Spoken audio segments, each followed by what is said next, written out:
Ladies and gentlemen, welcome aboard the Pilot Lawyer Podcast. Thank you for your attention while this important legal information is reviewed. What you hear should not replace consultation with an attorney and should not be considered advice for your situation. On behalf of the Pilot Lawyer and your entire crew, it's our pleasure to have you aboard. Welcome, aviators, to the Pilot Lawyer Podcast with us, the Ison brothers at the Ison Law Firm. You're here for what we do best, navigating the FAA medical certification process for pilots and those who want to become pilots. And if we do any other kind of law, we're not doing it the best. It's incidental. It's incidental. Do we do some TSA defense here? Do we dabble? But apparently we don't. That's not what we do best. It's not what we do best. You're going to get representation, but it's not going to be what we do best. Oh, yeah. So maybe we should just say... Maybe we need to rethink this opening. We'll do that on the next podcast. Either way, everything is live here. We'll do it live. Go ahead. Here's Sting to take it away. Cut off his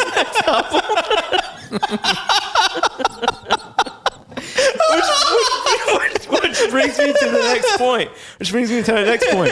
If you don't laugh, you cry. So for the next 30 minutes, whether you're laughing at us or with us, join us as we discuss the fascinating world of FAA medical certification. This is going to be a short one, but a doozy. I'm going to answer a question that gets asked of me a lot. Hey, I'm going to get my special issuance. How quick can I get to BasicMed?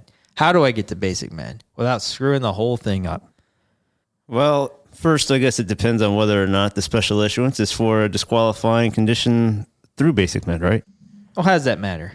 Well, I mean, like, let's say you got to, I guess... It doesn't make any difference. It doesn't make any difference. Part 68. If I have a special issuance for anything, and I mean, it doesn't make a difference if I've had a heart replacement, or which may very well happen someday, which is one of the disqualifying features for BasicMed.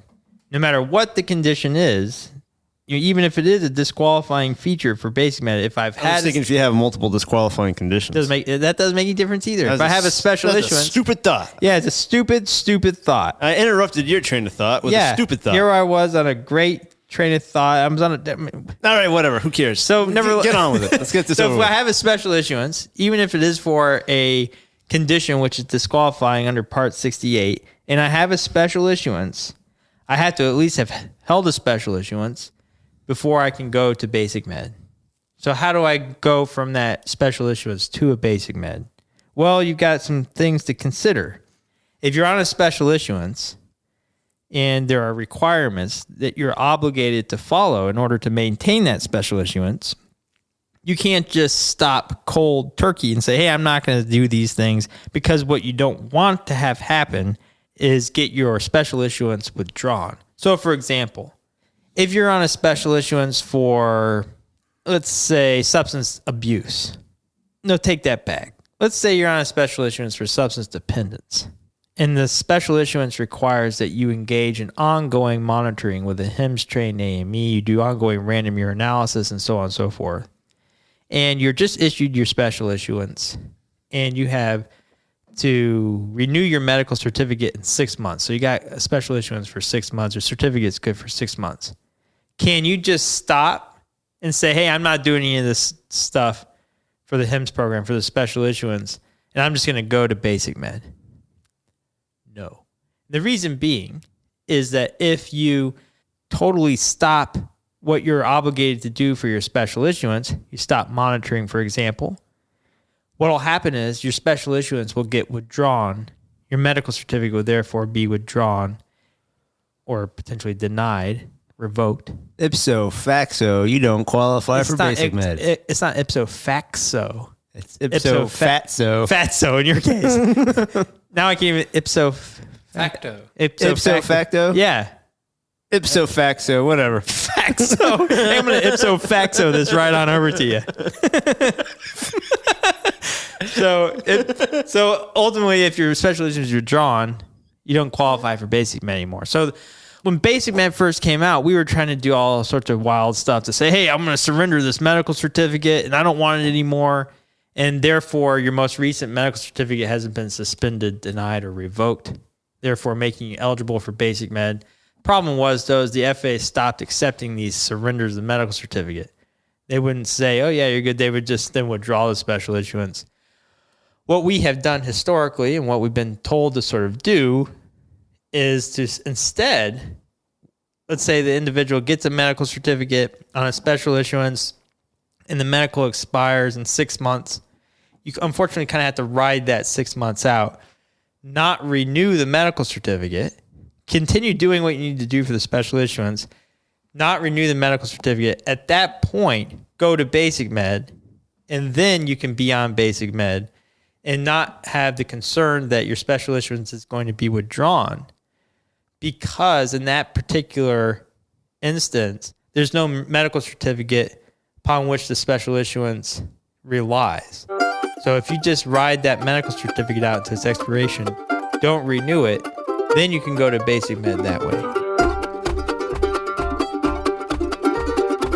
Has your FAA medical certificate been denied? Are you concerned you may not be able to get a medical certificate from the FAA? Are you at risk for FAA action for failing to report your medical history appropriately? Call the pilot lawyer at 1-855-FAA-1215 to discuss your options for getting the FAA to issue your medical certificate and get you flying.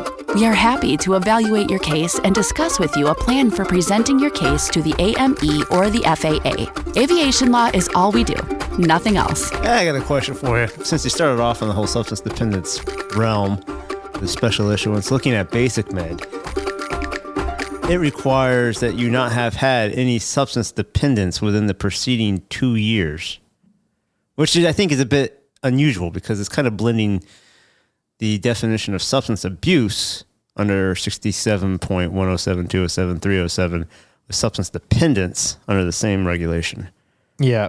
So the Part 68 does say substance dependence within the previous 2 years. So let's say as defined in 67.307, which technically has. But I guess in a way, so this is kind of getting a little bit off topic, but let's just say, I guess you're not going to ever really have a determination of substance dependence and hold a medical without it being on a special issuance, right? Right. So you're going to probably most likely have had a special issuance for substance dependence at some point. Now, however, what if you had a medical, right? Here's a good question. You're flying on third class and you're under 40. You get the medical 5 years ago, right?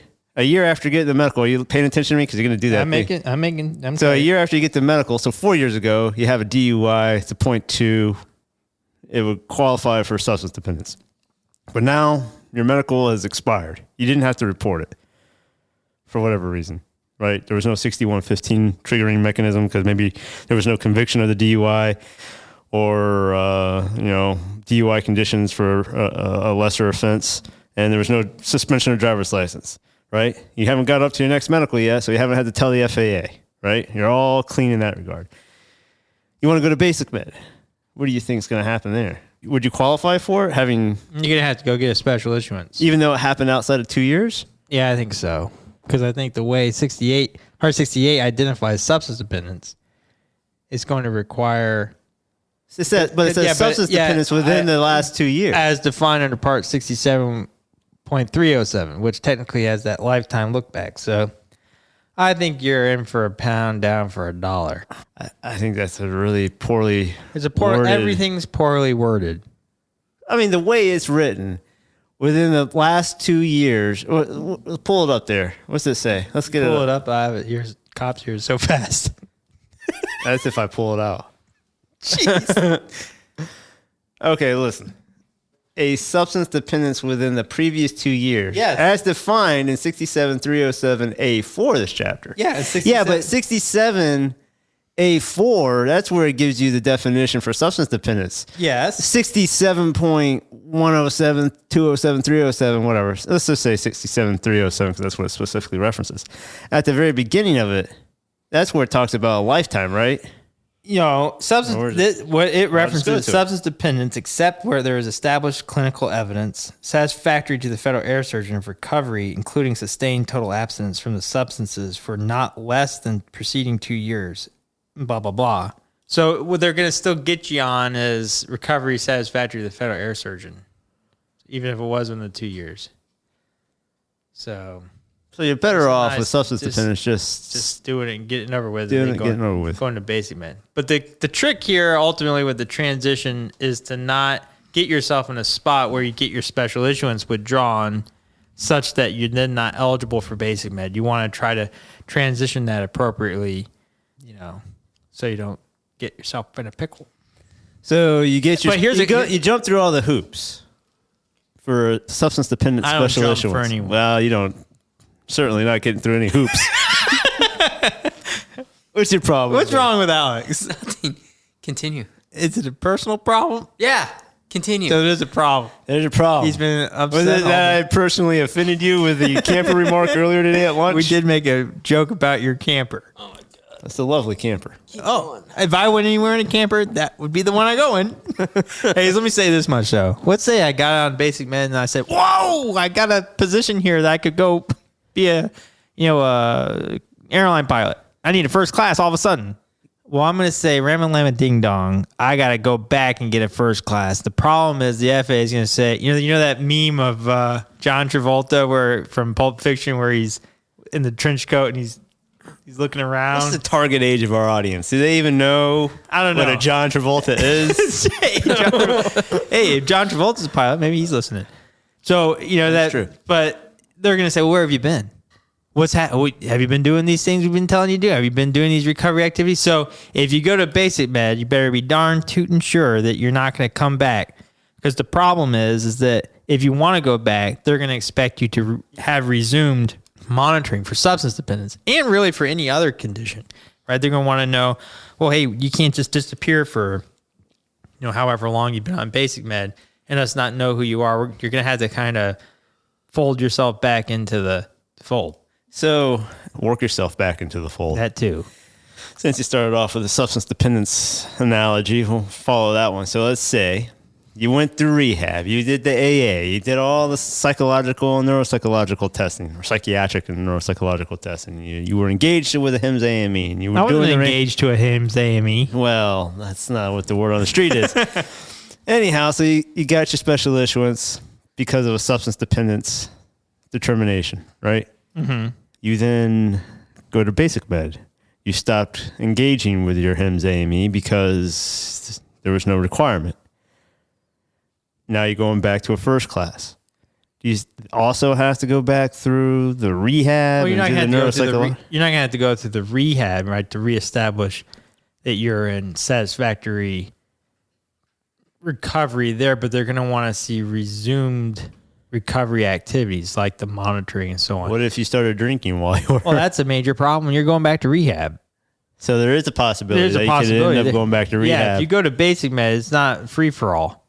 It's not like, oh, hey, if you think you're going to go back, I mean, it's still technically shouldn't do it, especially if you're in recovery. But if you go to BasicMed and there's any hope of you ever going back to a first, second, or third classes, you got to kind of keep walking the walk there. And it's the same thing for any other medical condition. They're going to want to see ongoing treatment and so on, that they don't want you going all over the place, if you decide to go back. What else? What other conditions do you see that with for special issuance going to BasicMed that might have some triggers? Maybe treatment with an SSRI antidepressant medication, maybe sleep apnea and using a CPAP type of device. Cardiovascular stuff, yeah. Maybe some neurological concerns. You name it, I've got it. All right. Well, that's just looking at you, I can tell you got it. Yeah. You don't need to name it. Yeah, diabetes is one. Diabetes. So that's about it. It's a pretty short podcast episode today. Just so busy taking care of all the pilots, getting them all flying them again. So with that being said, I'm just real delighted with this episode. It's really going to answer a lot of questions, I think. This seems more appropriate for like a YouTube short. Yeah. Hey, well, it gets us out there, gets them out there, gets us out of here. Well, you've logged another uneventful, not even half hour. 14 minutes. With the intro and outro, it might be 15 minutes. Listening to the Pilot Lawyer podcast. And we're going to end this by sending it to a cutoff Sting's new album. Take it away. No. You're going to have Sting and Bill O'Reilly coming after you. here's Sting. With a cut off. Here's it's a Sting cut. to take it away with a cut off his new album. Take it away. Just take it away at the end.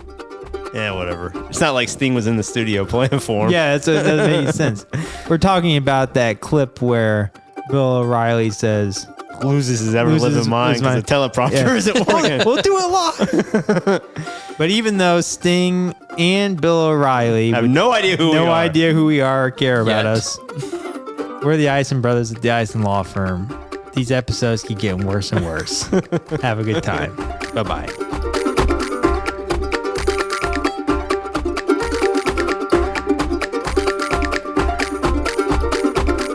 This is thepodcastfactory.com.